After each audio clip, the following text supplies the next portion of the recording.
বন্ধুরা, আমরা হচ্ছি গদাধর মেলায়। যারা যারা গদাধর মেলায় যান নাই তাদের জন্য এই ভিডিওটা। গদাধরের মেলায় যেতে গেলে আমাদের বাড়ি কোচবিহারের ঘুঘুমারিতে। আমি আমার পার্সোনাল গাড়ি নিয়ে গিয়েছি। বানেশ্বর হয়ে বানেশ্বর অঞ্চল অফিসের সামনে দিয়ে যে রাস্তাটা, সেই রাস্তা দিয়ে সোজা পূর্ব দিকে যেতে হয়। অনেকটা যাওয়ার পর সেখানে গাড়ি রেখে তারপর পায়ে হেঁটে যেতে হয়। এখন আমরা পেয়েছি পায়ে হেঁটে। সেই বিশাল জনস্রোতের মধ্যে দিয়ে আমরা পায়ে হেঁটে চলছি। গদাধর মন্দির আছে,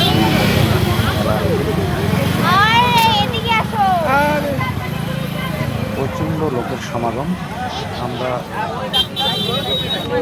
সেই নদীর চরের মধ্যে দিয়ে আলু ক্ষেত, ভুট্টা ক্ষেত, তার মধ্যে দিয়ে আমরা চলছি। ওই যে মা আর শাশুমা হাঁটতে পায় না, একটু পরে লটারি একটা ড্রেসিং টেবিল নিয়ে গেল। এটা মেলার যে লটারির দোকানগুলো হয় না, সেখানে লটারি টিকিট কেটে ওই 20 টাকা লটারি সেই ড্রেসিং টেবিলটা পেয়েছি।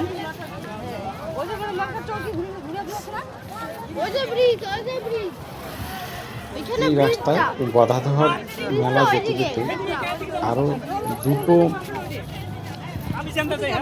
অষ্টমী স্থানের মেলা আমরা দেখতে পাচ্ছি। প্রথমে একটা ছেড়ে এসেছে, আরেকটা এই যে ছেড়ে আসলাম। অর্থাৎ গদাধর মেলায় যাওয়ার সঙ্গে সঙ্গে, গদাধরে স্নান করার সঙ্গে সঙ্গে আমরা রাস্তায় আরও দুটো মেলা আমরা পাবো।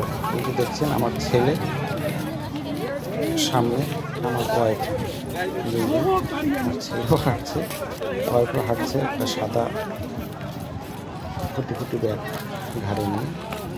আমরা গ্রামের একটা রাস্তা দিয়ে চলছি। প্রচণ্ড লোক ভোরবেলা থেকে,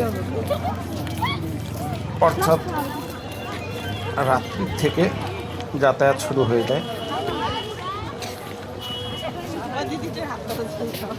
লোকে লোকারণ্য, অনেক দূর দূর থেকে লোক, মানুষ আস্থা এবং পূর্ণ অর্জনের এবং মনের শান্তির জন্য এই যে ভুট্টা ক্ষেতের মধ্যে দিয়ে শুরু হইলো। একটি ডুব দেওয়ার সামনে ভুট্টা ক্ষেত, কলা বাগানের মধ্যে দিয়ে। আস্থার কাছে সবকিছুই হার মানে, সত্যি তাই।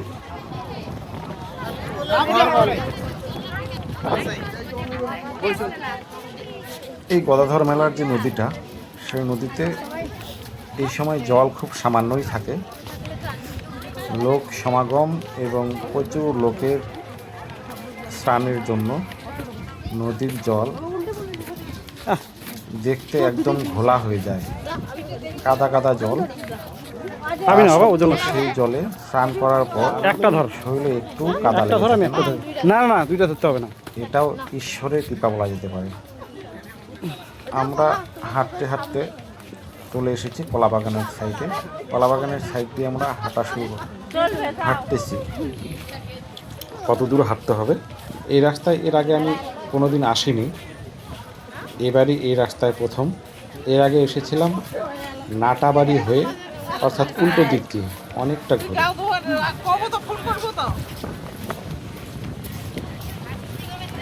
গ্রামীণ পরিবেশ, সবুজে সবুজ, জায়গাটা সত্যি সুন্দর। লোক শুধু আসছে আর যাচ্ছে। বিশাল লম্বা লাইন চলছে ক্রমাগত। আমরাও চলছি লোকের সঙ্গে সঙ্গে। এখন রাস্তা বলতে সেরকম নেই, গ্রামীণ একটা মাটির রাস্তা। না, মানুষের আবাদি, কলা বাগান, বিভিন্ন সবজির ক্ষেতের মাঝখান দিয়ে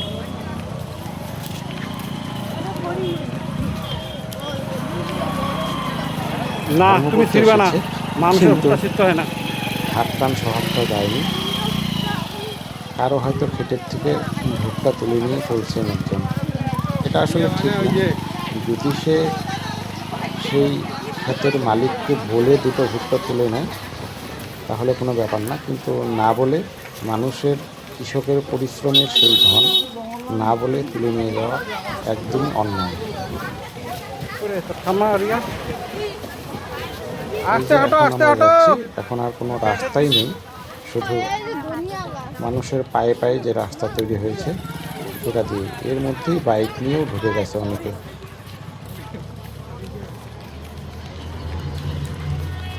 এই মেলায় আসলে অনেক এই মহাময়দান, পরিচিত লোকের সঙ্গেও দেখা হয়ে যায়, আত্মীয় এই যে দূর দূরান্তরের বন্ধু বান্ধবী এবং অনেক পরিচিত লোকের দেখা হয়ে যায়। এই মেলা মানে বিশাল লোকের সমাগম। আমরা এখন চলে এসেছি মাঝামাঝি রাস্তায়।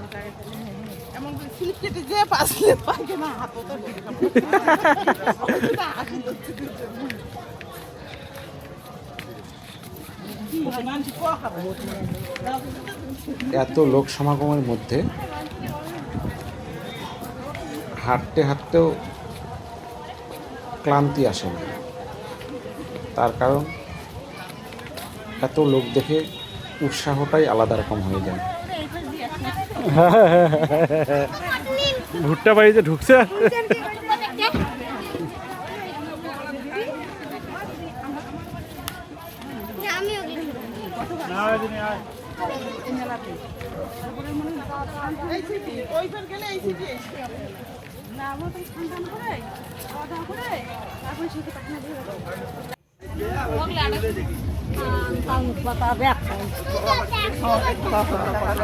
এখন আমরা ঢুকে গেছি একটি বিশাল বড় কলা বাগানে।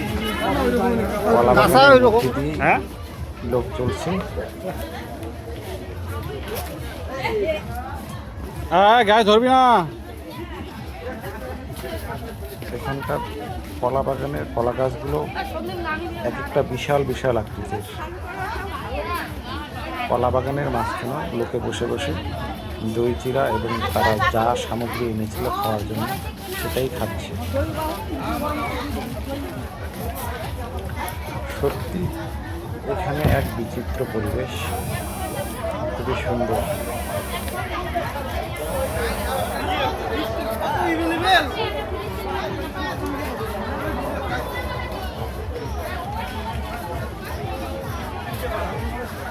চলছি আর চলছি, রাস্তা শেষ হওয়ার কোনো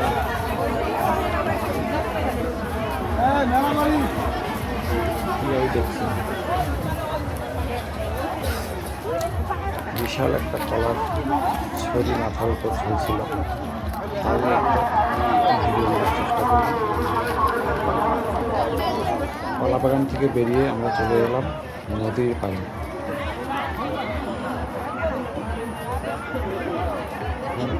ঝাউ গাছের নদীর পাড়ে, এটাই হলো সেই কালজানি নদী। নদীর পাড়ে অনেক ঝাউ গাছের একটা বন তৈরি করা হয়েছে।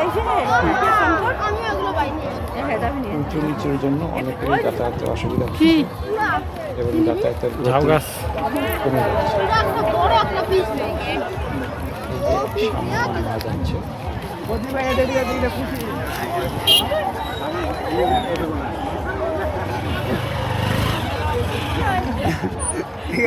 এই যে সামনে নেওয়া যাচ্ছে।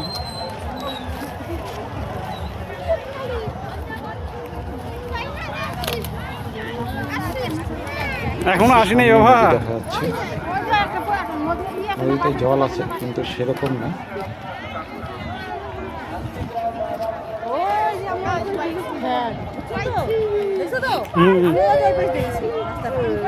রাখ রাখ, এখন না যাওয়ার সময় নিব। তাদের আনা রাখ, খেলা এটা খেলা। সামগ্রী যা যাবতীয় তারা স্নানের পর এখানেই বসে খাওয়া দাওয়া করছে।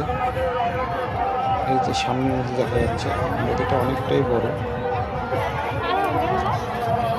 এই নদী আমাদের পার হতে হবে।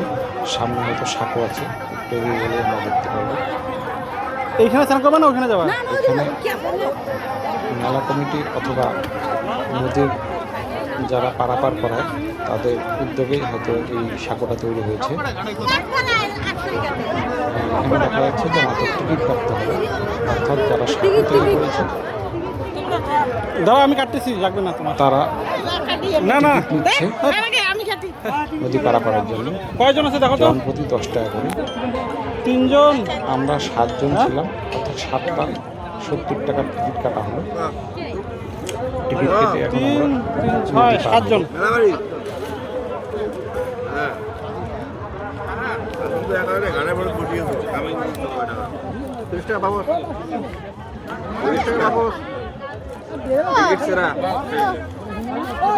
হাজার হাজার লোক টিকিট কেটে সাঁকো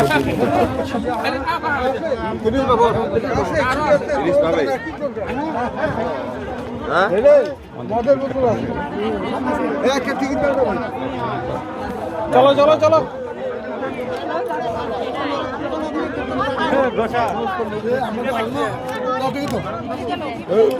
টিকিটটা আমাদের কাছ থেকে নিয়ে নিয়ে কথা কম কম এর হয় সারাদিন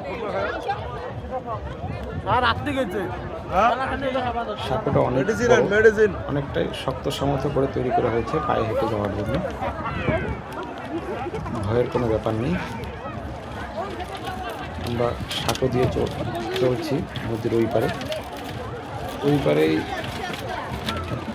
এই নদীরই একটা শাখা, যেটা গদাধর নদী নামে পরিচিত, সেখানেই আমরা স্নান করব। এই নদীতেই অনেকেই স্নান সারছে, কিন্তু মানুষের যেটা বিশ্বাস সেই গদাধর নদীতেই যেতে হবে। তাই আমরা গদাধর নদীতেই যাচ্ছি সাঁকো পেরিয়ে। নদীতে জল ভরেই রয়েছে, কিন্তু গভীরতা অনেকটাই কম। বর্ষার সময় গভীরতা অনেক বেশি থাকে এবং নদীর স্রোতও অনেকটাই হয়তো বেশি থাকে। তখন এই সাঁকো আর থাকে না, তখন নৌকো দিয়েই পারাপার করতে হয়। ওই তো মানুষের মনের ইয়া। মেলার আওয়াজও শোনা যাচ্ছে এখান থেকে। আমরা এই সাঁকো পেরিয়ে ওপারে গেলেই গদাধর বাবা মন্দির আছে, মন্দিরের পাশেই গদাধর নদী, সেখানে আমরা স্নান করব আমাদের বিশ্বাস অনুযায়ী।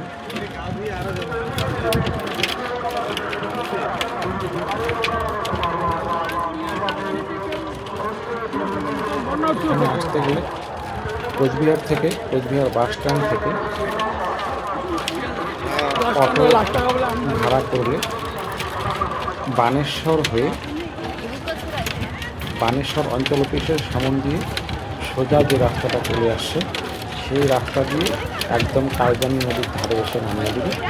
সেখান থেকে পায়ে হেঁটে সাঁকো পেরিয়ে বিভিন্ন কলাবাগান এবং আপনারা দেখলেন তার মধ্যে দিয়ে জনস্রোতের সঙ্গে সঙ্গে আমরা গদাধর নদীতে অনুষ্ঠানের জন্য আসতে পারব।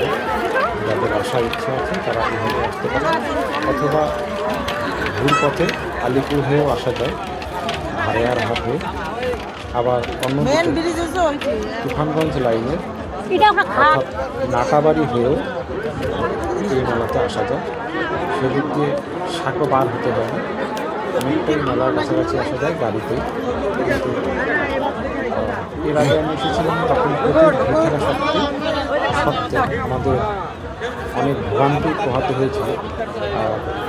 ভালো গাড়ি থাকলে গাড়িতে ক্যাশ করা এবং লোকের রোষের মুখে পড়া, গাড়ি যেখানে সেখানে রাখার ব্যবস্থা না থাকা, এই জন্য খুবই অসুবিধা আমরা করেছিলাম। তাই এবার এদিক দিয়ে আমরা চলে এসেছি, গাড়ি একটা সেফ জায়গায় রেখে আমরা হেঁটেই চলে এসেছি। একটু কষ্ট হয়েছে শরীরভাবে, এখন